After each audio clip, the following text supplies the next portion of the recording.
In the eerie silence of the Cascade Mountains in the Pacific Northwest, there are stories that seem to exist only in our wildest dreams. Dawn here does not wake with brilliant rays of sun. Instead, it creeps through a thick shroud of mist, draping the ancient pines in a mournful silver gray. It was here, in the biting chill of an October morning, that a cruel tragedy unfolded. A mother mountain lion fell at the hands of poachers, leaving behind 3 tiny souls, shivering, fragile, and orphaned. In the vastness of the great wilderness, these cubs were as weak as candle flames in a gale. But destiny led Sarah, a conservationist who had spent her life listening to the breath of the forest, to conduct an experiment that defied every known law of biology. She brought them to Maya, a massive female gorilla carrying the profound ache of losing her own offspring. On one side were future apex predators. On the other, a gentle giant with a shattered heart. Could a mother's love transcend the boundaries of species to write a new chapter of survival? The answer lay in the moment Maya reached out her colossal hand to softly touch the fate of those who were, by nature's design, her enemies. Under the brilliant golden sun of early morning, the sanctuary looked as if it were coated in a layer of shimmering honey.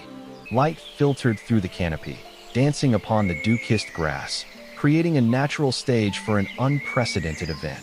Sarah watched silently from a distance, her heart racing with every move Maya made. Unlike the darkness of the previous night, the daylight exposed every boundary. On one side, a primate of immense intelligence.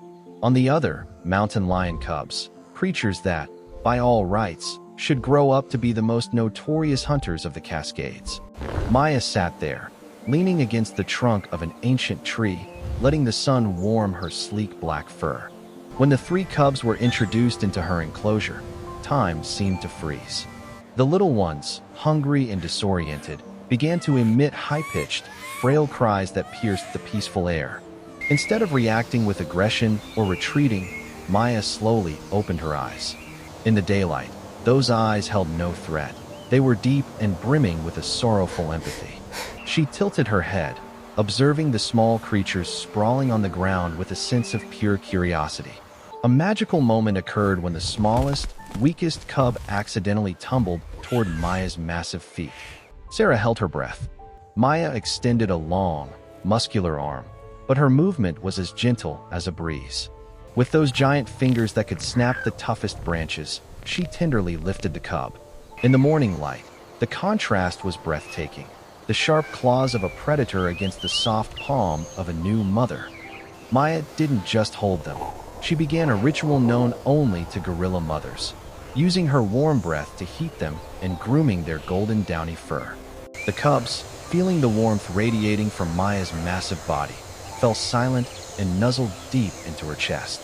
Under the witness of the sun, an invisible pact was signed. It was not a language of roars or howls, but the language of empathy, where Maya's grief found its cure in the very vulnerability of these orphans. As winter retreated, giving way to the long, sun-drenched days of spring, a strange sight became a regular occurrence under the Cascade sun. The 3 cubs were now sturdier, their golden coats glistening like honey as they leaped across the rocky outcrops. But instead of stalking through the brush like big cats, they learned to survive from their giant mother, Maya. Sarah watched through her lens in utter amazement. She saw mountain lions attempting to climb redwood trunks and using their clawed paws to beat their chests, a direct mimicry of a gorilla's signature gesture. In the radiant daylight, their connection was no longer an experiment. It had become a new ecosystem. Maya, with infinite patience, allowed the lions to climb onto her back, clinging to her thick fur as she moved to her feeding spots. Occasionally, a playful cub would pounce on Maya's ears, and instead of a punishing swat, the giant would gently nudge them away with a low, warm hum, as if teaching clumsy children the boundaries of play. This was a psychological evolution. Future predators were learning to live in a community based on trust rather than solitary dominance. However, nature always finds a way to test unusual alliances. One sweltering afternoon, while the pride rested under the shade of giant pines, a threat emerged from the boundary. A pack of gray wolves, lured by the scent of the cubs, had quietly intruded. In the piercing sunlight, the glowing yellow eyes of the wolves appeared through the thicket.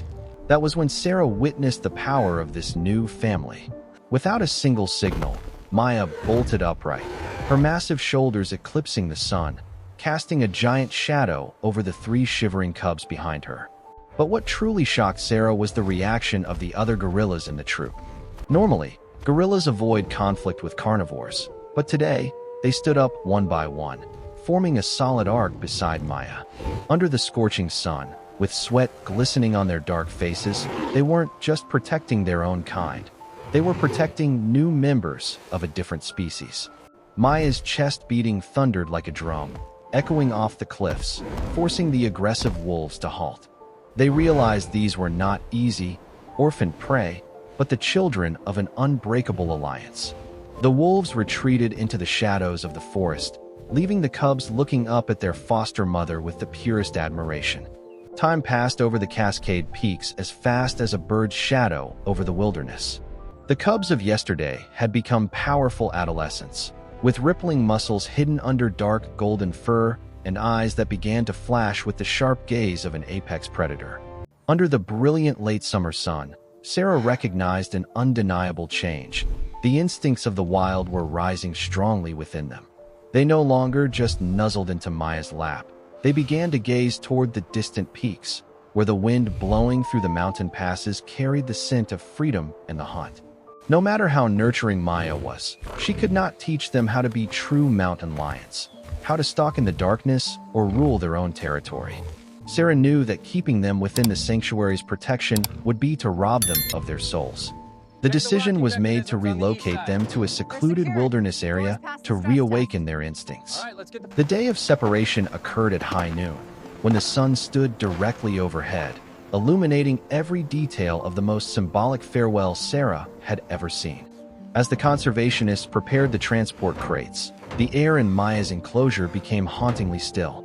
Maya sat on a high rock, soaking in the sunlight, silently watching every movement. She showed no signs of aggression or resistance. On the contrary, she exhibited a depth of understanding that was almost unbelievable. When the three young lions approached to say goodbye, they did not growl. They rubbed their heads against Maya's shoulder, a gesture of absolute respect and love learned during their years as primates.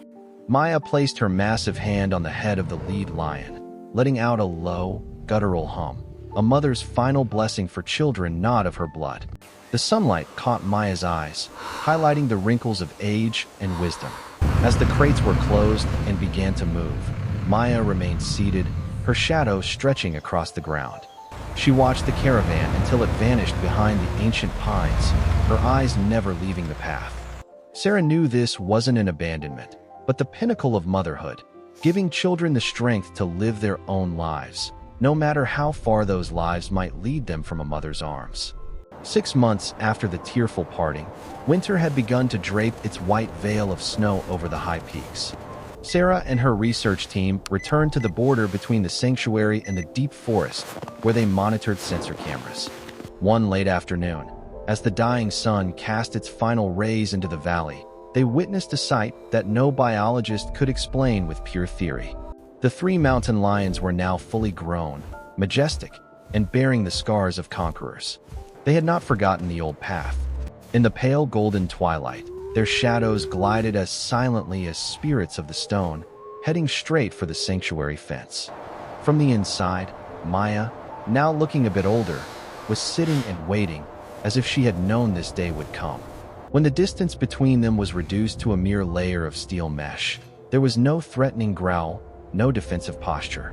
Instead, the giant mountain lions lowered their bodies one by one, emitting soft chirps and licking through the gaps in the fence, touching Maya's trembling hand.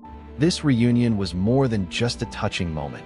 It was a powerful testament that in the natural world, there is a bond stronger than the instinct to kill. That bond is gratitude. Sarah looked through her lens, her tears blurring the scene. A giant of the old forest and the predators of the high peaks sharing a sacred silence. Maya hadn't taught them how to hunt, but she had taught them how to love and protect, lessons that had helped them survive in a harsh world. The story of Maya and these lions is a gentle reminder to us all. It reminds us that family is not defined solely by DNA codes, but by the courage to show up when someone needs us most. As the daylight completely faded behind the pines, the image of the lions turning back toward the darkness of the forest, leaving Maya with a peaceful soul, will forever remain a wordless love song about the miraculous connection of life.